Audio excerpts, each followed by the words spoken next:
So hey, I'm Clay with the tin can tow truck that's found on Facebook.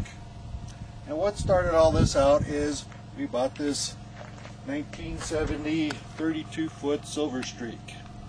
And my first trip up the hill with this beast is the old our old Chevy Suburban big block 454 was running a little warm. It definitely wasn't boiling over, but a little warmer than I liked. And then it dawned on me, out of all the fluids on this vehicle, I've changed out everything to Amsoil except the coolant. So I decided to do that, and what I've got here is some of Amsoil's coolant. Nothing too special about it, but it is a very low toxic formula, so if you do spew it out on the highway, or on the trail I should say, it shouldn't be killing all the critters that are sucking up the sweet stuff as it is. It is also good, according to this, for 250,000 miles in a gasoline engine. Might not last this thing forever, but pretty close. The other product that Amsoil's put out that I've been wanting to try is their new coolant boost. They're claiming this will help the engine run about 19 degrees cooler, and we'll try that out. So I wanted to try that. It helps with corrosion, it says also. So, but to start off with, and as long as this has been out here, I thought I better flush it, so I've actually bought this Prestone radiator flush. And the directions on it ask you to first start off to drain all the fluid out of it as it is cold. I have done that, and the fluid that came out of it, you'll see in this bucket, looks pretty nasty. So it was good that I finally thought about changing it out. The next thing it says to do is to fill the radiator system back up with water, of course, after you close it off. Add water, as I say, and add this flush, bring it up to temperature, and run it about 10 minutes. So, it's probably a good idea to shake such a big as this, I would imagine.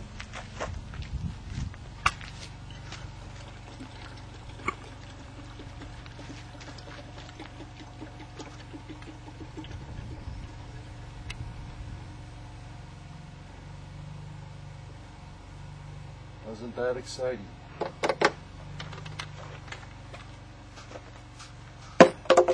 Drop off the rest of the way with some water.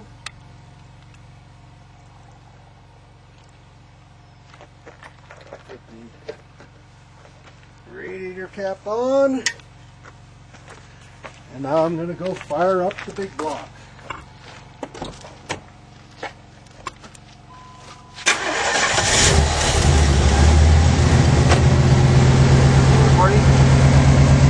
So, it's got to come up to full temperature and then run for 10 additional minutes. So we're at this point, we're going to cut. Okay, so we've put the flush in, we've heated it up, and now it's cooled off. And actually, I've already read the instructions, you're supposed to do that twice. But this is the first dumpage, so I'm going to reach down and pull the hose off the bottom. Ready? Catching any in the thing correctly? Not really.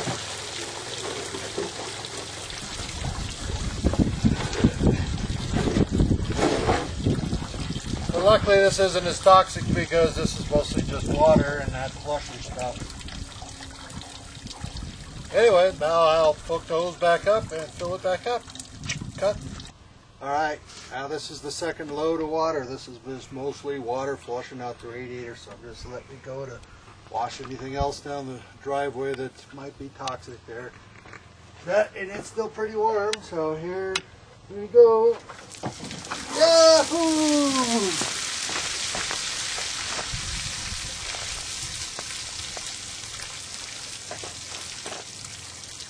Don't you love the action, man? Okay, you could cut now. Okie-doke. Everything's buttoned back up. Only thing left to do now is to add the Amsoil engine coolant. First off, been kind of looking forward to this because I'm not even sure what color this is, so we'll get to see. Here it goes. Well, I guess it's pretty much a yellow-green, like traditional stuff. This thing out of the way.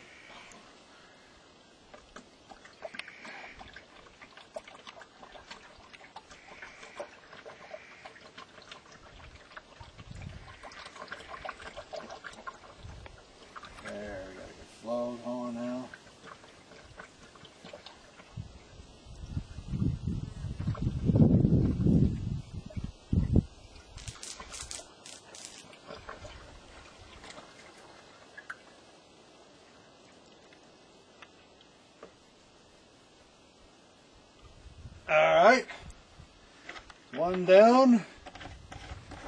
Next thing, I'm going to add the pretty red stuff. The coolant boost. Go ahead and get that in there. Pretty thin. This says one of these per, maybe you might need a little more, maybe I'm adding. But we'll start with that. And then, because this is the final fill up, this is the coolant that's going to last hopefully 250,000 miles, we're going to use distilled water. And it's just cheap Wally World distilled water, 50 cents a gallon or something.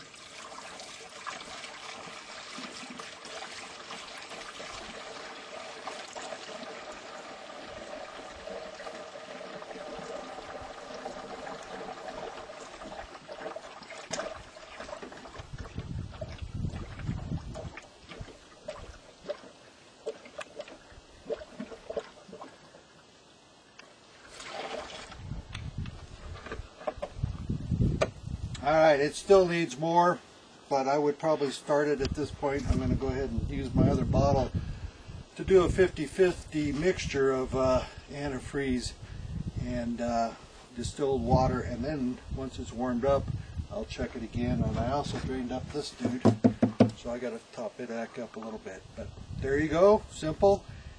Have a good one.